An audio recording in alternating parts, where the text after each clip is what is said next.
Բարև ձեզ հարգելի դիտողներ, YouTube-յանի Մալիքի եթերում զրուցելու եմ միջազգայնագետ Գեորգի Թումասյանի հետ ցանկության դեպքում կարող եք բաժանորդագրվել YouTube-յանի Մալիքին։ Բարև ձեզ, պարոն Թումասյան։ Բարև ձեզ։ Պարոն Թումասյան, Իրանում արդեն մի քանի օր է շարունակվում է պատերազմը Միացյալ Նահանգների եւ Իսրայելի սանձազերծած։ Ըստ ձեզ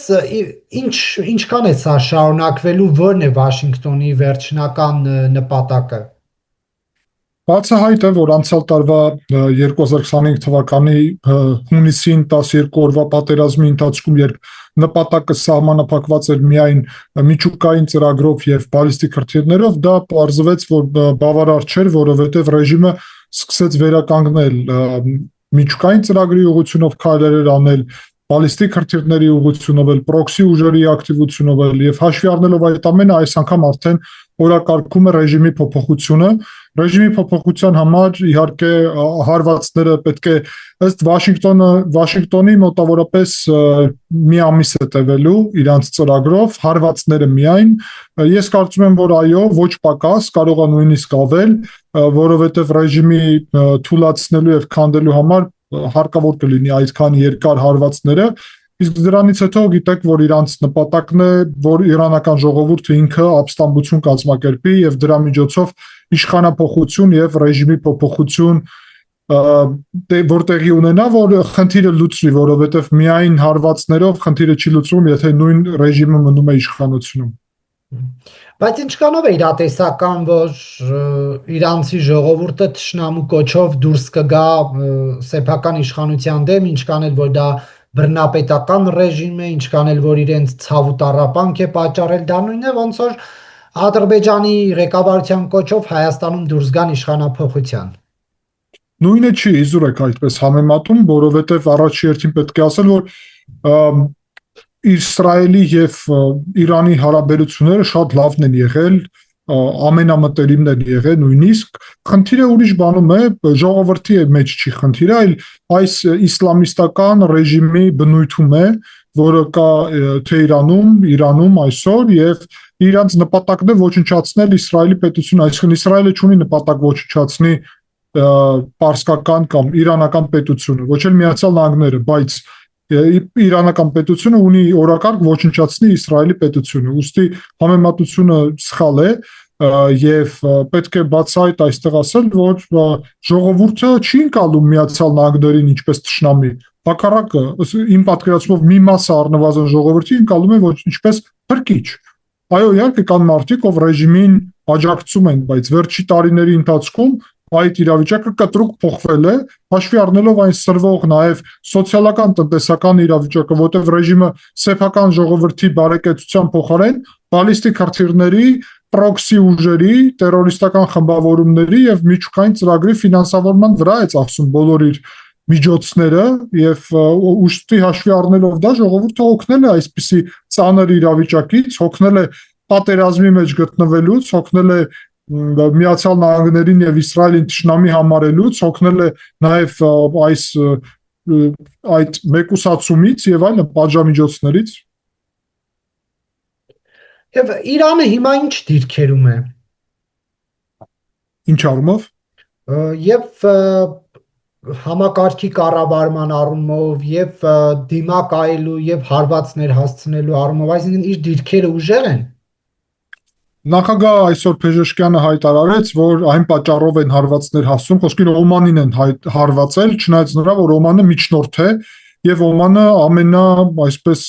Իրանամեծ սխալ կլինի ասել, բայց ամեն դեպքում Իրանին շատ լավ հարաբերություններ ունի, որտեղ Իրանն է ուզեցել, որ Օմանը միջնորդ լինի։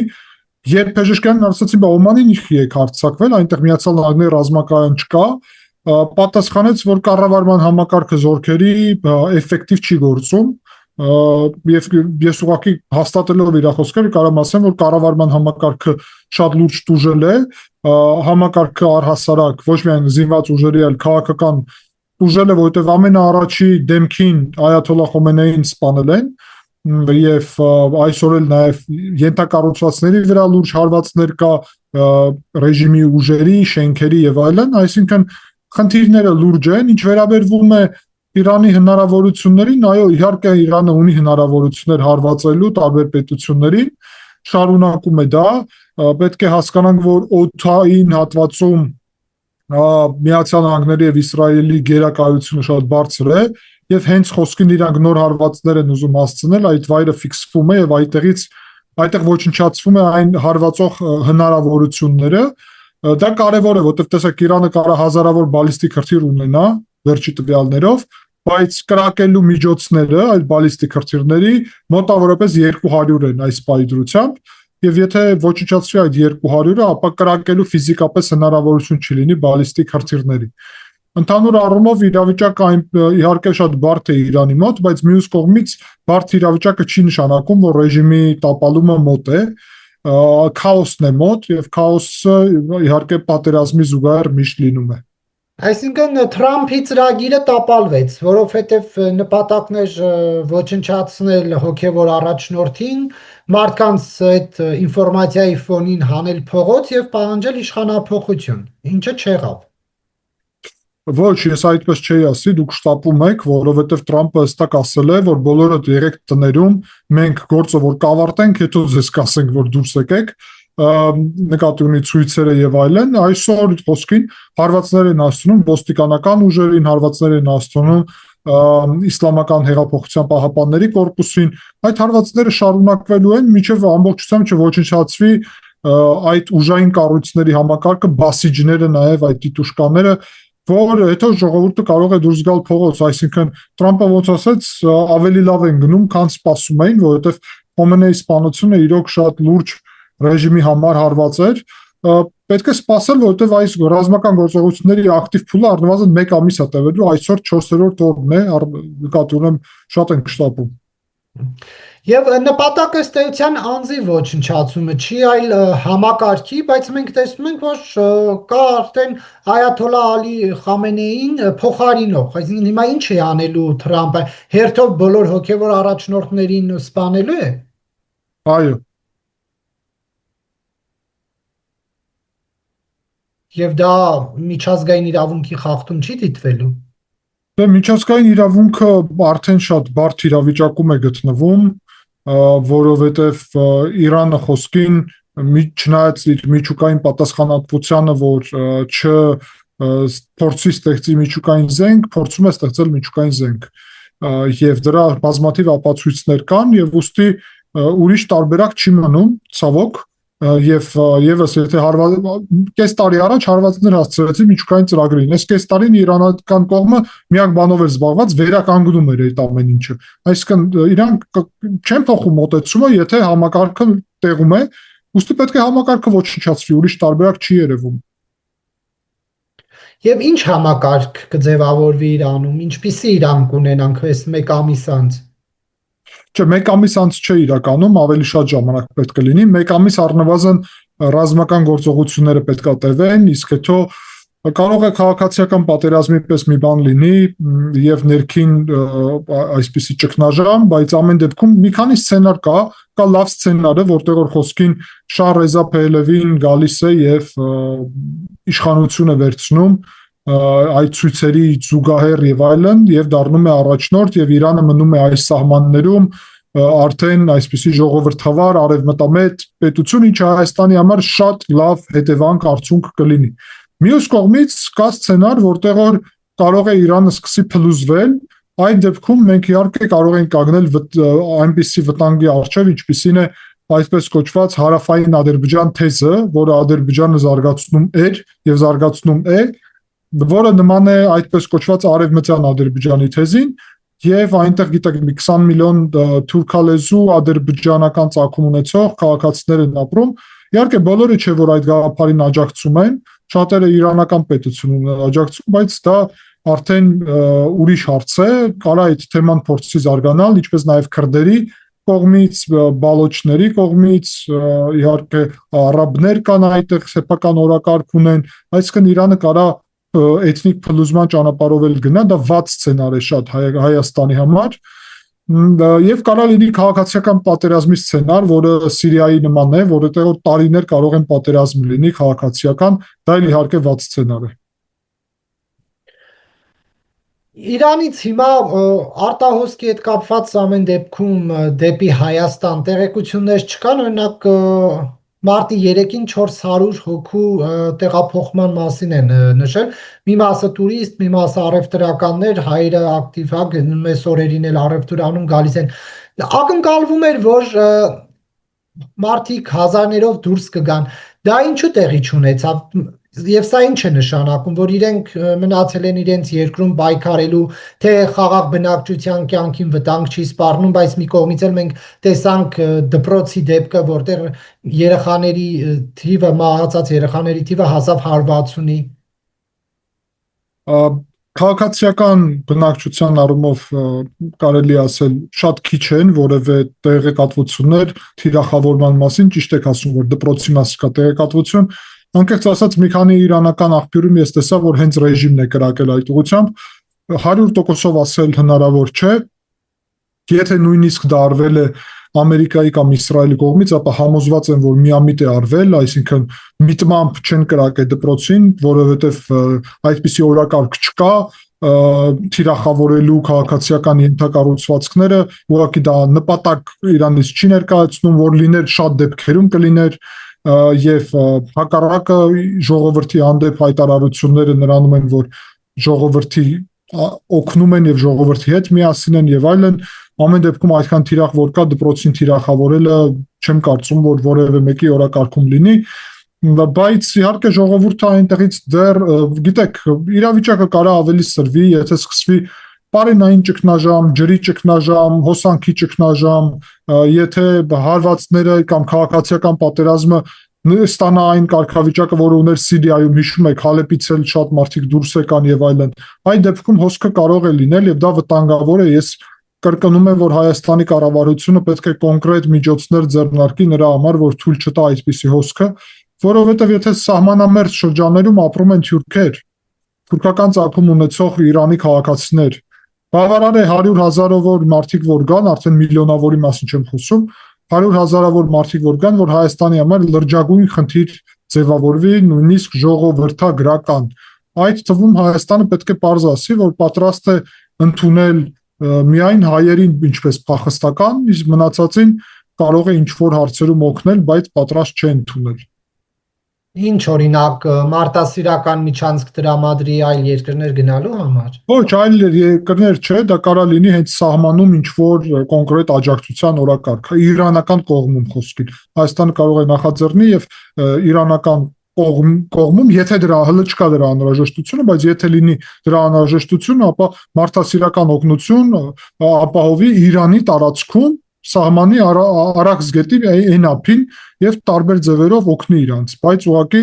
հաշվի առնելով Հայաստանում իրավիճակը դեպի Հայաստան այս փախստականների հոսքը վտանգավոր է հայկական պետության անվտանգության համար։ Ձեզ հայտնի է Հայաստանի դիրքորոշումը Մերձավոր Արևելքում տեղի ունեցող այս իրադարձությունների վերաբերյալ։ Այո, իհարկե։ Կաշկանդվածություն չկա Հայաստանի կողմից եւ դա ինչով է պայմանավորված, եթե կա։ Կարծում եմ, որ Հայաստանի դիրքորոշումը բալանսավորված է եւ Հայաստանը հաշվի առնելով, որ վարում է բալանսավորված արտաքին քաղաքականություն, դա բխում է հայկական պետության շահերից, իրանական ժողովուրդը մեր համար բարեկամ, ժողովուրդը նկատի ունեն բարեկամիցող, հա, մենք իրաց բարին ենք կամենում, իրանք էլ մեզ են բարի կամենում, դրա մասին է խոսում մեր հարաբերությունները, երկար ժամանակվա նույնիսկ վերջի տասնամյակների միջև այտել եւ այլն ընդհանուր առումով, բայց իհարկե Հայաստանը չի կարող կտրուկ դիրքորոշումներ այստեղ ունենալ, հաշվի առնելով շատ նրբությունները, ուստի այս բալանսավորված քաղաքականությունը Երևանի շահերից է բխում իհարկե եւ շատ ճիշտ է։ Սա պայմանավորված է Ամերիկայի հետ համատեղ ծրագրերով։ Իհարկե Հայաստանը այստեղ ունի իր սեփական նաև օրակարգը, Ամերիկայի հետ սերտ հարաբերությունները, բայց Իրանի հետ տարածաշրջանային հարաբերությունները, դա նաև վերաբերվում է իհարկե նրան, որ մենք կուզեինք ընդհանուր առումով պաշտոնական Երևանը սրա մասին չի հայտարարի, բայց մենք կուզեինք, որ Ամերիկայի եւ Իրանի հարաբերությունները լավը լինեին իհարկե։ Մեզ դա շատ ձեռնտու կլիներ։ Եվ եթե Իրանում լինի իշխանություն, որը Ամերիկայի հետ հարաբերությունները կզարգացնի առճակատման փոխարեն, ապա դա Հայաստանին էլ ավելի օգտակար կլինի, բայց մենք չենք որոշողը, Իրանի ժողովուրդն է որոշողը։ Դե թող որոշի այդ ժողովուրդը ինչ ճանապարհով է ուզում գնալ։ Հայաստանի մոտեցումը հավասարակշռված է։ Պարոն Թումասյան, Փաշինյանի այցը Վրաստան ինչ օրակարգով է, դեռ պաշտոնական տեղեկություններ չկան, միայն ոչ ֆորմալ հանդիպում է եղել երկու երկրների վարչապետների միջև։ Արդյոք այս այցը կլուծի հայ վարորդների խնդիրը, որոնք Ռուսաստանից անցնելով Վրաստանի տարածք խոչընդոտների են հանդիպում եւ չեն կարողանում բեռները տեղափոխել Հայաստան։ Այս հանդիպումը, ինչքանով ես գիտեմ, վերաբերվում է տնտեսական հանձնաժողովի նիստին, որը պետք է տեղի ունենա երկու վարչապետի նախագահությամբ, ենթադրում եմ վաղը, եւ այսօր այդ պատճառով է, որ ոչ ֆորմալ է սկսի հանդիպումը։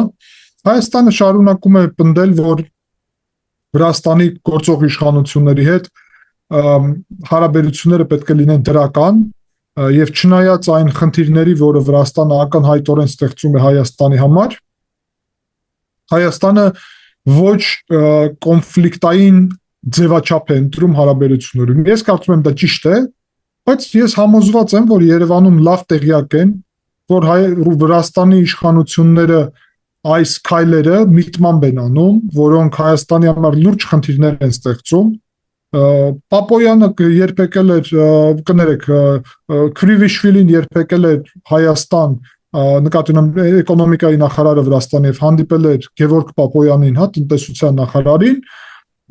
Գևորգ Պապոյանը հետո հայտարարություն արեց, որ այս հարցերը բարձրաձայնել են, բայց Քրիվիշվիլին ասել է, որ ինքը տեղյակ չի, իրան դա չի վերաբերվում եւ այլն, իհարկե դա լուրջ չէ, այսպիսի պարզաբանում եւ հիմա էլ ենթադրում եմ, որ կարան նաեւ այդպես տեխնիկական պատճառներ գտնել այդ հարցերի համար, բայց Երևանը շատ լավ հասկանում է իրավիճակը։ Երևանը, հիշեցնեմ, նույն Բագրամյան 26 Telegram ալիքը գրել էր, երբ վարչապետ Փաշինյանի դեմ կեղծ լուրեր էին տարածել այստեղ պետական ԶԼՄ-ները, պետականամետ, իշխանամետ ԶԼՄ-ները, ամենախոշոր, որ մեր համար անհասկանալի, իսկ կարող է շատ հասկանալի պատճառներով Վրաստանը այսպիսի բան է անում, պետականամետ ու լրատվամիջոցները։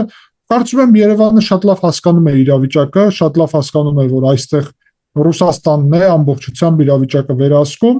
եւ ուղղակի չի ուզում գնալ էլ ավելի արճակատման, որովհետեւ նպատակահարմար չէ դա, ոչ մի օգուտ դրանից չի լինի։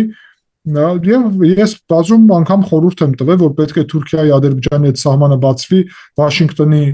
միջնորդությամբ, որովհետեւ Վրաստանը կարող է դիմել նաեւ Հայաստանի ամբողջ շրջափակման, այո, այսպես այսօր տեսա, որ ջերմ ընդունել են Փաշինյանին, վարչապետին, բայց չնայած դրա կարող է գտնեն պատճառ, ինչ որ պատճառ, եւ կազմակերպեն նույնիսկ Հայաստանի շրջափակում, որովհետեւ սա Վրաստանը չէ, սա ռուսական իշխանություն է եւ սա եւս մեկ անգամ բացահայտ նշանակում է, որ մենք պետք է հասկանանք, ռուս օլիգարխը Ռուսաստանի ներկայացուցիչ է եւ պետականության համար մեծագույն վտանգ։ Հիմա Իվանիշվիլի երկու սցենարը ուզում են Հայաստանում անել, համոզություն եմ ձեզ, որ Կարապետյանի հետ Իվանիշվիլին խնդիր չի ունենա, որովհետեւ երկուսն էլ ռուս օլիգարխներ են։ Եվ քանի որ եկանք ներքաղաքական թեմաների, իշխանությունը կարծում է, որ Քոչարյանը շանսեր չունի մեծ դժվարությամբ կհաղթահարի կամ ընդհանրապես չի հաղթահարի խորհրդարանական ընտրություններում անցողիկ շեմը, արդյոք Քոչարյանի դիրքերը այդքան թուլացել են Հայաստանի քաղաքական դաշտում։ Ես կարծում եմ, որ այո, եւ դաշնակցության հետ միասին է երևի գնալու հա ընտրությունների, դաշնակցության դիրքերը միշտ էլ թույլ են եղել իրականում, Քոչարյանի դիրքերն իմ պատկերացումով էլ ավելի են նվազել։ Քոչարյանի փոխարեն հիմա Ռուսաստանի գլխավոր հաշվարկը արվում է Սամվել Կարապետյանի վրա, ռուս օլիգարխի, եւ այդ առումով մեծ ներդրումներ է արվում ֆինանսական եւ այլն, եւ հաշվի առնելով դա ենթադրում եմ, որ ավելի մեծ հավանականություն կա, որ ուրեմն այդ ռուս օլիգարխի ուժը հայտնվի ազգային ժողովում, այլ ոչ թե Ռոբերտ Քոչարյանի։ Ինչով է դա պայմանավորված լինելու։ Մենք տեսնում ենք ֆինանսական ներդրումները, որոնք արվում են բրենդինգի մեջ, իրանց սոցիալական ցանցերում, իրանց ԶԼՄ-ներում, գրասենյակներ բացելը եւ այլն, այսինքն մեծ ներդրումներ է արվում եւ քաղաքականությունը միայն այսպիսի իհարկե քաղաքական օրակարգի մասին չէ, այլ նաև ֆինանսական հնարավորությունների։ Սամվել Կարապետյանը առանց իր միլիարդների ով է որ ինչ հայտարարություն գիտեք դուք իր որևէ հարցի մասին իր մոտեցումի։ Որևէ բան չգիտենք մենք իր մասին, դա Բիձինա Իվանիշվիլին է, մենք չգիտենք Բիձինա Իվանիշվիլին առհասարակ ինչ կարծիքներ ունի, եւ այդպես էլ մնաց, որովհետեւ Իվանիշվիլի միակ կարծիքը իր սեփական շահերն են, եւ Սամվել Կարապետյանի շահն էլ գլխավոր իր սեփական շահն է, այսինքն մենք չգիտենք առհասարակ իր քաղաքական մոտեցումները եւ միակ բանը ինչու պատճառով Սամվել Կարապետյանը առհասարակ ընկալվում է, դա իր միլիարդներն են, այսինքն Ռուսաստանում իրան տրված հնարավորությունը վաստակել այդ միլիարդները իհարկե Ռուսաստանի կողմից։ Առանց դրա, առանց ՖՍԲ-ի թույլտվության դա հնարավոր չէ Ռուսաստանում։ Այսինքն միայն իր միլիարդներն են իրականում, թե չէ ուրիշ ինչ գաղափար կա այդտեղ, ուժեղ որ ասում են ինչն է այդտեղ ուժեղը, միլիարդներ որ վաստակել է Ռուսաստանում։ Դուք տեսեք, դուք Վրաստանում եք ապրում, դուք դեղերը 20%-ով էժան եք գնում, իսկ մենք այստեղ Հայաստանում 20%-ով թանկ ենք գնում ըստ Սամվել Կարապետյանի ղեկավարած ուժի։ Նրանք դա են փոխելու։ Ես երբ տեսա, որ իրանք Վրաստան են օրինակ բերում, գիտեք, Վրաստանը հեռու չի, արեք մի հատ Վրաստան, լրագրողներին եմ ասում Հայաստանի եւ այստեղ մի հատ ուսումնասիրեք այդ հարցը, հա։ Վրաստանում վերջի մի քանի տարին է դեղերի գինը մի փոքր նվազեց, բայց ինչու հաշվով։ Որովհետև թուրքական դեղեր են բերվում, որոնք որակով ցածր են, գնով ցածր են։ Այո, ինչ խնդիր։ Դա կա առանձին մտնում ես դեղատուն, դրված է գերմանական դեղը, դրված է թուրքական դեղը։ Հենց դրոշներն էլ վրան է, կարող եք գալ տեսնել Գերմանիայի դրոշն է կամ Եվրոմիության եւ Թուրքիայի դրոշը։ Եվ նույն դեղը կարող ես գնել կամ այնտեղի արտադրության կամ այնտեղի։ Եվ եթե գնում ես թուրքականը, գինը 2-3 անգամ ավելի պակաս է։ Հիմա հայ ժողովուրդը ուզում է թուրքական դեղեր գնել։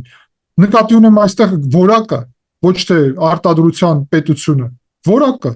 Որակի հետ է հարցը նաև։ Եթե այո, իհարկե կարելի է ցածր որակի գրել, ցածր գնով։ Այսինքն Վրաստանը ինչպես հաջողակ օրինակ բերել,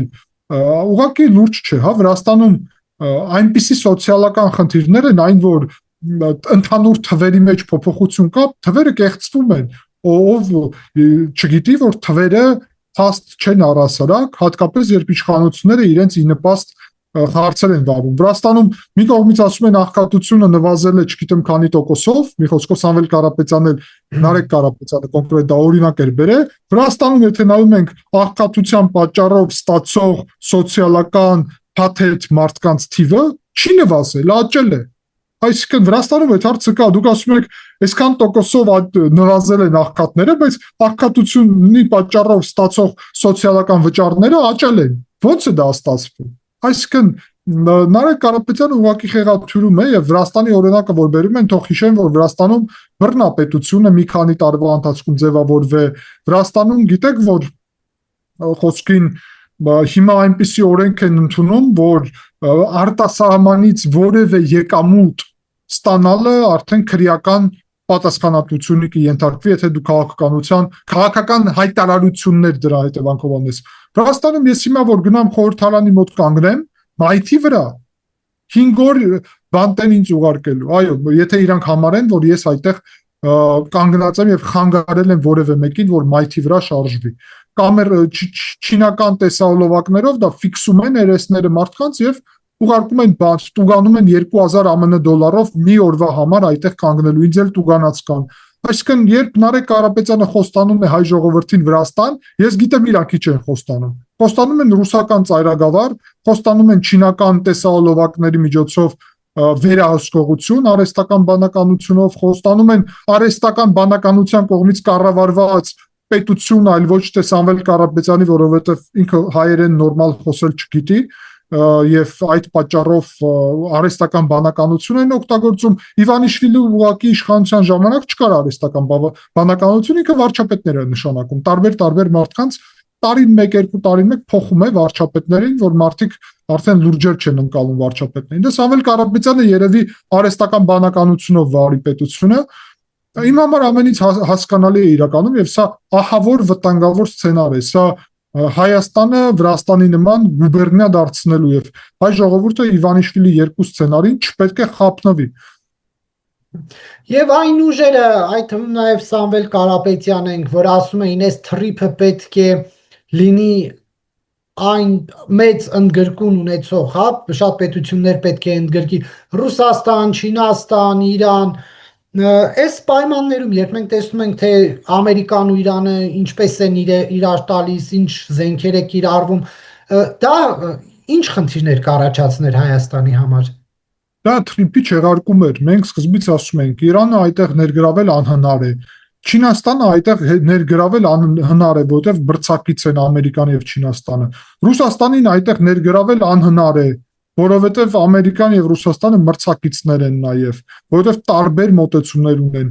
Այդ հայտարարությունները թրիփի չեղարկման մասին են։ Իրանք բացահայտ ուղղակի չեն ասում թրիփը գալու չեղարկելու ենք, ասում են ռուսներին եւ չինացիքին, իրանացիքին հրավիրելու ենք, բայց իրականում դա նշանակում է, որ ամերիկյան ծրագիրը չեղարկելու ենք, ստեղծելու ենք ռուսա-չինական ծրագիր, բայց ես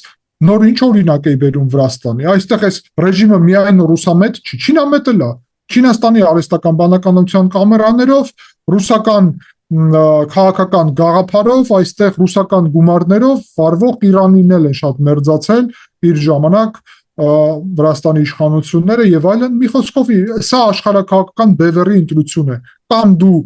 ժողովրդավարական պետությունների հետ ես, կամ դու բռնապետական պետությունների հետ ես։ Հիմա այս մարդիկ ուզում են Հայաստանը դարձնել բռնապետություն, ռուսա-չինա-իրանամետ, մենք ուզում ենք Հայաստանը, որ լինի հարուստ կայուն պետություն, ժողովրդավարություն, Հայաստանում լինի արհեստական բանականության գործարաններ, խոսքին եւ այլն, որը ամերիկյան տեխնոլոգիաներն են, եթե Հայաստանում լինի ռուսամետ այսպիսի իշխանություն, ապա համոզություն եմ ձեզ, ոչ արհեստական բանականության ներդրումներ կլինի, ոչ թրիփի ներդրումներ կլինի, առհասարակ այդ ամեն ինչը չի լինի ուղղակի,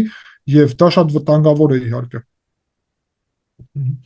Եվ հայաստանյան քաղաքական դաշտում մեկ այլ զարգացում կա, հանրապետականը պատրաստվում է փողոցային պայքարի Նիկոլ Փաշինյանին հեռացնելու համար, դուք ինչպես եք սա մեկնաբանում։ Ես չեմ պատկերացնում, որ ընտրությունների նախաշեմին որևէ նորմալ ուրեմն կուսակցություն հայտարարություն անի փողոցային պայքարի մասին, հատկապես որ դրա հիմքերը չկան, որ ունենային դրա հնարավորություն, վաղուց կանեին, չեն կարող։ Դրա փոխարեն երևի չեն ուզում ուղղակի ընտրություններում մասնակցել եւ որ երևի իրան ձայները ուրիշներին բաժանվի եւ այդ նպատակով այդպիսի հայտարարություն են անում, այն էլ գիտենք, որ կասկածում են Արթուր Վանեցյանը առհասարակ չի մասնակցելու իր կուսակցությունով ընտրություններում, իսկ նախորդ ընտրություններում Հանրապետականը եւ Արթուր Վանեցյանը միասին էին, ուստի կարծում եմ, որ Հանրապետականն էլ այդ պատճառով չի պատրաստվում մասնակցել եւ փողոցային պայքար են ասում, բայց ուր է փողոցային պայքարը կա։ Այսօր եղել է, երեք եղել է, բա որ փողոցային պայքար։ Հիմա ԳՄ-ում Հանրապետական կուսակցության գործադիր մարմնում քննարկում են, թե ինչ ձևաչափով դուրս գան։ Ուշ չի քննարկելը, կատյոնա ամեն դեպքում դա իրանց որոշելն է, բայց ես կարծում եմ առհասարակ խնդիրը ոչ թե այնա, որ իրանք չեն մասնակցելու, խնդիրը այնա, որ ուրեմն այս մնացած ռուսական գործակալական ցանցը մասնակցելու է, որովհետև միջև իրանք մասնակցում են, նորմալ ընդդիմություն Հայաստանում չի կարող ձևավորվել, իրանք զբաղեցնում են այդ դաշտը եւ դա խնդիր է, նկատի ունեմ ինչպես դաշնակցության, այդտեղ եւ Քոչարյանի մասնակցությունը, այսպես էլ ռուս օլիգարխ Սամվել Կարապետյանը։ Բայց հանրապետականի կոչով հայ ժողովուրդը դուրս կգա փողոց։ Իհարկե ոչ։ Հանրապետականի դեմ հեղափոխություն կազմակերպելու համար հայ ժողովուրդը դուրս եկավ փողոց։ Դե 8 տարի անցել, տարբեր զարգացումներ են եղել, Հայաստանը կորուստներ է ունեցել, գուցե ժողովուրդը մտափոխված լինի։ Պետք է այստեղ ասել, որ այդ կորուստները, որը այս 8 տարվա մեջ ունեցել ենք հանրապետական կուսակցության առնվազն 90 եւ ավել տոկոսով իրանց պատասխանատվությունը զուտ եթե ժամանակը վեկալես։ Առաջի Ղարաբաղի պատերազմից մինչև երկրորդ Ղարաբաղի պատերազմի ժամանակը որ վեկալես, հանրապետական կուսակցությունը 95% ժամանակի իրանք են ղեկավարել։ Հիմա այն 5% ժամանակի 2 տարվա համար Նիկոլ Փաշինյանը ինչ է արել։ Բանակը տապալել է 2 տարվա ընթացքում, թե հակառակը մենք գիտենք նույն տարբեր աղբյուրներից, որ այդ 2 տարում շատ ավելի շատ գնումներ են տեղի ունեցել, քան միջև այդ շատ տարիների ընթացքում, այսինքն ինչու մասին խոսենք այստեղ։ Հասկանալի է, որ այդ կորուստները մենք ունեցել ենք Հանրապետական կուսակցության պատճառով, որովհետև իրանք նրա փոխարեն որ պետություն եւ բանակ ամրապնդեին, որը հիմա ամրապնդվում է, երկուսն էլ պետությունն էլ, բանակն էլ Թալանով էին զբաղված եւ պետական քանդման հեղափոխությունը ինչու տեղի ունեցավ։ Հիմա թող որևէ մեկը չասի, որ Նիկոլ Փաշինյանը կարողացել է այդքան մարդկանց համոզել փողոց դուրս գալ։ Իհարկե ոչ։ Այդ մարդիկ սեփական կյանքով դուրս եկան, Նիկոլ Փաշինյանը իր դերը ունի շատ մեծ իհարկե, բայց նկատի ունեմ բոլորը դուրս եկան, որովհետև սարսափելի իրավիճակ էր պետությունում եւ այլևս այդպես ապրել հնարավոր չէր։ Բա որ այլևս այդպես հնարավոր չէր ապրել, ուրեմն հասել էինք, չէ, այդ կետին, որտեղ որ հանրապետականը այնպիսի հանցագործ քաղաքականություն է վարել, որ պետության համար աննախադեպ իրավիճակ է ստեղծել։ Լավ կյանքից հեղափոխություն չեն կազմակերպում ժողովուրդները։ Բայց հիմա ասում են Հայաստանի շուրջ վտանգներ կա, Հայաստանի իշխանությունը զբաղված է ուրախ ավտոբուսով շրջելով, կուկուռուզ պերաշկի ուտելով, ասում է 50 ընդդիմությունն ասում է 50 մետր են կողմ պատերազմ է, տեսեք Հայաստանի իշխանությունն ինչով է զբաղված։ Հայաստանի իշխանությունն էլ ասում է բա չեք տեսնում մի աննախադեպ բան է տեղ ունեցել, ամբողջ աշխարհում թնդանոթներ են պայթում, միայն Հայաստանում է որ խաղաղություն է վայելեք։ Հիմա այստեղ որ մեկի կողմն է ճշմարտությունը։ Ես այստեղ ձեզ եմ ուզում հարց տամ կոնկրետ, հիշում եք որ ընդդիմությունը ասում էր մենք Իրանի հետ միասին պետք է Թուրքիայի եւ Ադրբեջանի դեմ այսպեսի դաշինք կազմենք։ Որ ընդդիմություններ ասում։ Տարբեր քաղաքական ուժերը որ հայտարարում են, որ Իրանի հետ միասին դաշինք պետք է կազմենք, ռազմական մոտենանք եւ այլն։ Այդ ընդդիմադիր դաշինք նկատի ունեմ, քոչարյանական, սերժական ուժերը եւ այլն։ Այդպիսի օրակարգ կար։ Երկար ժամանակ քննարկվում է Ռուսաստանի Իրանի հետ միասին, այդ թվում մենակ Իրանն էլ էին ասում, Ռուսաստան Իրանի հետ։ Ռուսաստան-Իրան, Հայաստան դաշինքի մասին խոսակցությունները հիշում։ Այո, հիմա հարց։ Որտեղ էինք հայտնվելու, եթե այդ ընդդիմության օրակարգով մենք շարժվեինք։ Հայտնվելու ենք հակաամերիկյան դաշինքում, հայտնվելու ենք պարտված կողմից, որովհետև Իրանում գիտեինք իրավիճակը որտեղ է գնում, հայտնվելու ենք հիմա Իրանի դաշնակից անհասկանալի իրավիճակով, հայտնվելու ենք Ռուսաստանի հետ այստեղ, բայց Ռուսաստանը ինքն է տապալվում Ուկրաինայում եւ հայտնվելու ենք Թուրքիայի եւ Ադրբեջանի ուղղակի նորից թիրախը։ Դրա փոխարեն մենք ընտրեցինք ճանապարհ, որ Իրանի հետ, Ռուսաստանի հետ հարաբերությունները չենք վատթարացնում, Թուրքիայի, Ադրբեջանի հետ հարաբերությունները կայունացնում ենք առանց առճակատման եւ առանց օտար այստեղ ուժերի ներկայության եւ այլն։ Ամերիկայի հետ ձևավորում ենք երաշխիքներ եւ ռազմաքաղաքական հարաբերություններ, որովհետեւ Ամերիկան, որ աշխարհի ամենահզոր պետությունն է, կարծում եմ դրանում համոզվեցին նաեւ ռուսական եւ չինական հակաօդային պաշտպանությունը, որը Իրանում օրերս ոչնչացվեց հեշտությամբ։ Այսինքն մենք ամենահզոր պետության հետ ենք դաշնակից։ Իսկ այս գործակալները առաջարկում էին մեզ անհասկանալի ինչ-որ այսպիսի դաշինքներ կազմել, որտեղ որ Ամերիկան մեզ թշնամի էր դրանից հետո ընկալելու, որովհետև Իրանի հանդեպ ինչ մոտեցում ունի Ամերիկան, տեսնում եք օրերս շատ լավ։ Այսինքն այս կոնկրետ ուժերի քաղաքականությունը սխալ էր, կեղծիք է, իսկ իշխանությունների քաղաքականությունը ճիշտ հայտնվեց։ Հիմա Հայաստանում որ խաղաղություն եւ նախընտրական շրջան ունենք, հիանալի է, նախընտրական շրջանում որ մարդիկ գնում են որևէ տեղ ավտոբուսով նորմալ է, բա ինչ պետք է անեին, կորտեժներով ման գային, որ կուկուռուզ են այդտեղ ուտում եգիպտոցորեն եւ այլն, հա, եւ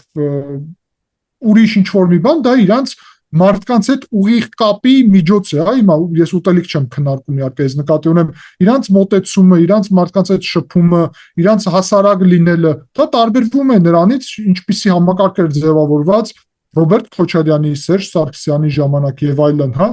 Ես կարծում եմ դա շատ նորմալ է, հակառակը այսօր վարչապետը եւ այդ թիմը ցույց է տալի, որ եւ Ալեն Սիմոնյանը ասաց, ես համաձայն եմ իր հետ, սա ամենահասանելի իշխանությունն է Հայաստանում, ամենահասարակ եւ դա իրանց գլխավոր ուրեմն դրական կողմերից մեկն է, հա, այսպիսի ես հիշում եմ Սերժ Սարգսյանի ժամանակները շատ լավ, երբ ինքը մեկուսացված այսպես ժողովրդի հետ կապ չունեցող առաջնորդ է, նույնը Վրաստանում տարիներ է դու Վրաստանի վարչապետին չես տեսնի, որ ինքը փողոց դուրս գա մարդկանց հետ շփվի։ Հայաստանի վարչապետը փողոց է դուրս գալի, մարդկանց հետ շփվում է, հա մեկ-մեկ էլ որևէ մեկը կարող է դժգոհ լինել, դա էլ է նորմալ ժողովրդավարություն է, բայց մարդը դուրս է գալի հանրության հետ է շփվում, նրա փոխարեն որ ուրեմն թաքնվի իր հանրությունից, ինչը Վրաստանում տեղի է ունենում։ Դրա համար Կարապետյանները, որ Վրաստանից գոհ են, Վրաստանում առանց թիկնապահների փողոց դուրս գալ չէ, առանց թիկնապահների իրանք նույնիսկ չեն կարող գնալ համալսարան դաս տալ իրենց սեփական այդտեղ ուսանողներին, իրենք չեն կարող միտեղ գնալ ճաշել եւ այլն։ Առասարակ մարդկանց այդ շփում չի տեղի ունենում, որովհետեւ տարբերվում է բռնապետությունը եւ ժողովրդավարությունը իրարից։ Եվ ես ուրախ եմ, որ Հայաստանում խաղաղություն է, բայց ինչ պետք է չլիներ խաղաղություն։ Իսկ ինչ վերաբերվում է պատերազմ է տեղի ունենում, ապա Հայաստանը ի տարբերություն Վրաստանի երկու անվտանգության խորհրդի նիստ է արդեն անցկացրել օրերս։ Վրաստանում առասարակ չկա անվտանգության խորհրդի նիստեր, որտեղ Վրաստանում ասում են մեր անվտանգության երաշխիքը Բիձինա Իվանիշվիլին է, այսինքն պետության փոխարեն, այսինքն անվտանգության խորհրդի նիստի փոխարեն այստեղ կա օլիգարխ, որին ոչ մեկ չի տեսնում։ Գիտեք վերջի անգամ Իվանիշվիլին երբ եք տեսել, փողոցում չէ։ Հերոստանգերությունով որ ելույթ ունենա, մի 2 տարի առաջ։ Այսինքն մենք փաստացի չգիտենք նույնիսկ ինչ կարծիք ունի կամ եւ այլն։ Հայաստանում նորմալ է, պետություն կա, կառավարման տարբեր համակարգներ կան, անվտանգության խորհրդի նիստ է տեղի ունենում։ Այն էլ հիմա ես ավելացնում եմ, որ պետք է հաշվար կարվի վտանգների, որը կա եւ այլն, խոսքին փախստականների։ Վրաստանում չգիտեմ առասարակ իշխանություններին խորհուրդ տալու իմաստ չկա, որովհետեւ իրանք թշնամի են ընկալում բոլորին, ով իրանք իշխանության մաս չէ եւ այլն։ Շնորհակալություն հարցազրույցի համար, պարոն Թոմասյան։ Ես էլ եմ շնորհակալ։